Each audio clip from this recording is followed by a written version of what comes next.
और दोस्तों इस वीडियो में हम बात करेंगे प्रॉक्सी सर्वर कैसे काम करता है या प्रॉक्सी सर्वर के क्या क्या यूजेस होते हैं। आप इसका कैसे यूज़ कर सकते हो।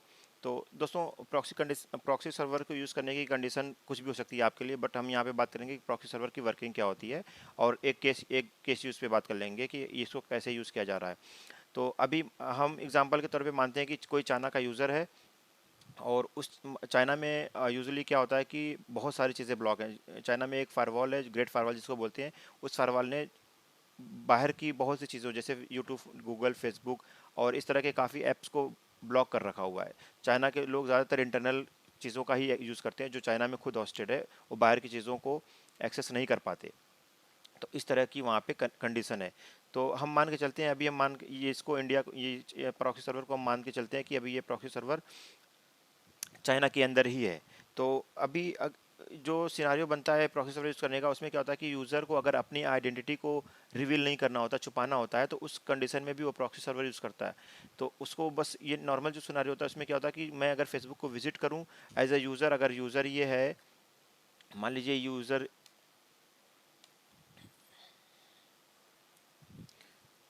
ये ए है, अगर ये चाहता है कि मैं फेसबुक, यूट्यूब या किसी सर्विस को एक्सेस करूं और उन लोगों को पता भी ना चले कि मैं कौन हूं, मैं किस आईपी से आ रहा हूं, मैं किस लोकेशन से आ रहा हूं, तो उस कंडीशन में क्या होगा कि यूज़र ए एक प्रॉक्सी सर्वर को एक्सेस करेगा। उसमें क्या होगा कि जब यूज़र को अगर मान लीजिए facebook.com पे जाना है, तो यूज़र प्रॉक्सी सर्वर के पास अपनी रिक्वेस्ट लेकर जाएगा कि I want to use visit facebook.com। फिर प्रॉक्सी सर्वर इसके बिहाफ पे एक कनेक्शन इस्टेब्लिश करेगा facebook.com के साथ, और जो भी डेटा रिक्वेस्टेड रहेगा यूज़र ए के द्वारा, उस डेटा को वापस लेकर के फेसबुक उस डेटा को प्रॉक्सी सर्वर के पास सेंड करेगा, और फिर प्रॉक्सी सर्वर उस डेटा को वापस यूज़र ए के पास सेंड कर देगा।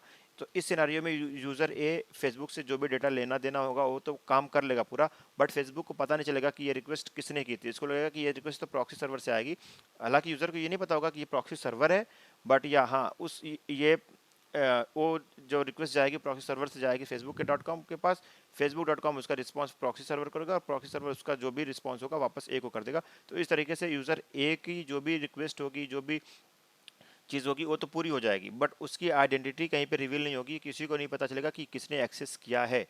एक तो इसका ये जो बेसिक वर्किंग है ये होती है, और इसी वर्किंग को एक बेस बना करके हम जो ज़्यादातर लोग प्रॉक्सी का यूज़ करते हैं, उसमें क्या होता है कि फॉर एग्जांपल मान लीजिए कि किसी ऐसी कंट्री में, हम एग्जांपल चाइना का लेते हैं क्योंकि चाइना में बहुत सी चीज़ें ब्लॉक हैं।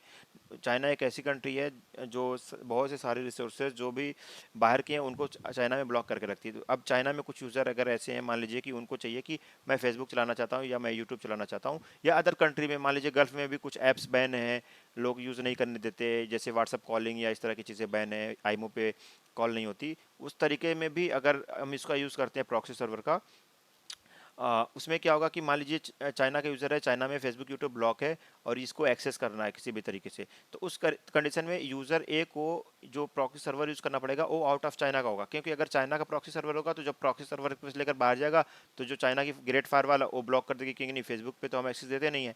इस कंडीशन में प्रॉक्सी सर्वर बाहर का यूज़ करना पड़ेगा। उसमें क्या होगा कि जब चाइना का ए यूज़र प्रॉक्सी सर्वर से कनेक्ट करेगा, तो मान लीजिए प्रॉक्सी सर्वर इंडिया का है, तो जब यूज़र एक प्रॉक्सी सर्वर से कनेक्ट करने की कोशिश करेगा तो ग्रेट फायरवॉल बोलेगी ठीक है इंडिया का सर्वर है, मैं इसको एक्सेस करने दे रहा हूँ, क्योंकि इंडिया में हम ट्रैफिक सेंड कर सकते हैं और वहाँ से ट्रैफिक ले सकते हैं।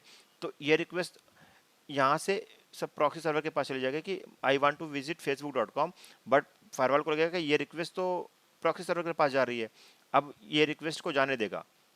जब प्रॉक्सी सर्वर के पास वो रिक्वेस्ट जाएगी कि facebook.com विजिट करना है मुझे, तो प्रॉक्सी सर्वर के पास मान लीजिए रिक्वेस्ट आ गई। अब प्रॉक्सी सर्वर क्या करेगा, facebook.com, प्रॉक्सी सर्वर इंडिया में, ओके इंडिया से फेसबुक एक्सेसिबल है, वो क्या करेगा, रिक्वेस्ट लेकर फेसबुक को वापस सेंड कर देगा। अभी फेसबुक से जो भी रिक्वेस्ट करेगा उसका एक रिस्पांस मिलेगा, रिस्पांस आएगा प्रॉक्सी सर्वर के पास, प्रॉक्सी सर्वर उठाकर वो रिस्पांस यूजर को कर देगा। तो इवन तो चाइना में अगर फेसबुक या यूट्यूब या गूगल ब्लॉक है, फिर भी यूज़र ए जो है वो एक्सेस कर पाएगा चाइना में बैठे बैठे उन सारे ब्लॉक रिसोर्सेज को। तो इसी तरीके से लोग जिस कंट्री में कोई ऐप ब्लॉक होती है, इस तरह की चीज़ें उसको एक्सेस कर पाते हैं किसी थर्ड पार्टी प्रॉक्सी सर्वर के थ्रू। तो एक वीपीएन भी कह सकते हैं इस तरह से काम करता है, but VPN is not equal to proxy server, उसकी वर्किंग अलग है। वो इंक्रिप्शन प्रोवाइड करता है, टनल क्रिएट करता है, वाइल की प्रॉक्सी टनल क्रिएट नहीं करता। बट प्रॉक्सी और वीपीएन को दोनों साथ में भी यूज़ कर सकते हैं हम इन मोर सिक्योर्ड वे।